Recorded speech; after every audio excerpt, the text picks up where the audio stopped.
Bonjour, comment vas-tu? Aurais-tu le temps de m'expliquer ce qu'il va se passer pour mon salaire? Il semblerait que cette période dure très longtemps pour moi. Bonjour, bien sûr, je vais t'expliquer. Tu verras, tu vas vite comprendre. J'aimerais bien, oui. Je suis un peu perdue avec tout ce qu'on entend. Certains m'ont dit que j'allais perdre 30% de mon salaire. Oui et non. Le principe de l'activité partielle, comme je te disais hier, est de maintenir ton salaire, ton emploi, et aider ton employeur dans cette démarche en finançant ton salaire. Oui, je me souviens. C'est d'ailleurs pour cela que l'activité doit être complètement arrêtée et non pas exercée en télétravail. C'est ça.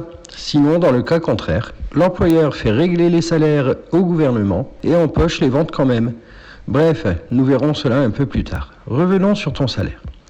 Tout d'abord, durant cette période, ton bulletin sera présenté différemment. C'est-à-dire, Pour commencer, ton salaire brut sera tout de même mentionné en première ligne de ton bulletin. Cependant, comme tu ne travailles pas, la totalité de ton salaire sera repris en retenue pour absence. comme lorsque je suis malade ou en congé payé, c'est ça? Tout à fait, mais tu auras une ligne supplémentaire dans ton bulletin, appelée allocation d'activité partielle.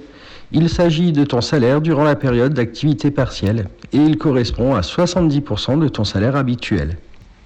Seulement 70%? Comment je vais faire? 70% oui, mais l'incidence sur ce qui te sera versé va être moindre. Il y a deux choses à bien comprendre pour le moment.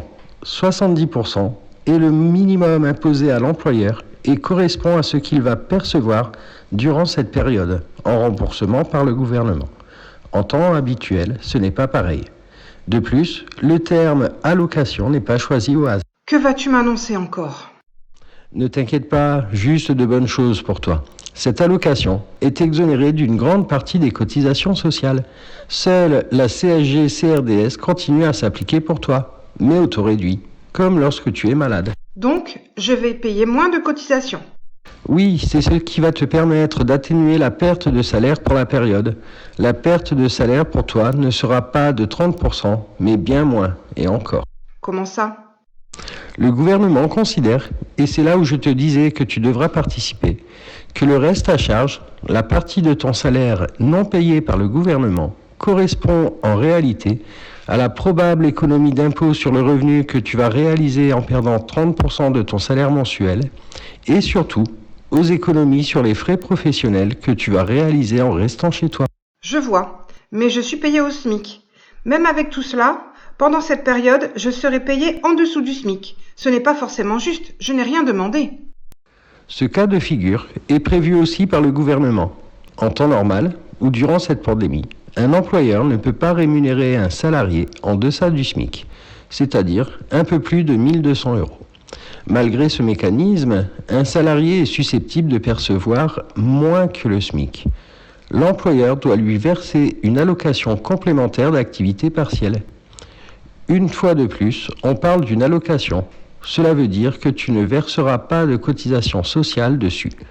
Elle est intégralement payée par ton employeur qui ne peut pas se faire rembourser. Cette allocation complémentaire peut également être imposée par la convention collective. Des conventions collectives peuvent imposer un maintien supérieur à 70%. C'est pour ça que je te parlais de minimum. Tu me rassures. Finalement, je ne perdrai quasiment rien et je pourrai continuer à vivre correctement jusqu'à ce que mon restaurant ouvre à nouveau. C'est ça. L'objectif du législateur est vraiment de protéger l'autonomie financière des citoyens durant cette période de pandémie. En plus, il a développé un grand nombre de mécanismes pour aider les entreprises, les citoyens, comme par exemple, pour toi, le droit à la formation. C'est vrai que je pourrais me former. Je ne suis pas prêt de reprendre mon travail, autant en profiter. Mais en temps normal, je ne saurais même pas par où commencer. Bloqué à la maison, je ne t'en parle même pas. Si cela te convient, nous verrons ensemble demain. Je pense qu'en définitif, tu chercheras une formation après. Ok, on se voit demain, bonne journée. Bonne journée à toi aussi. Au revoir.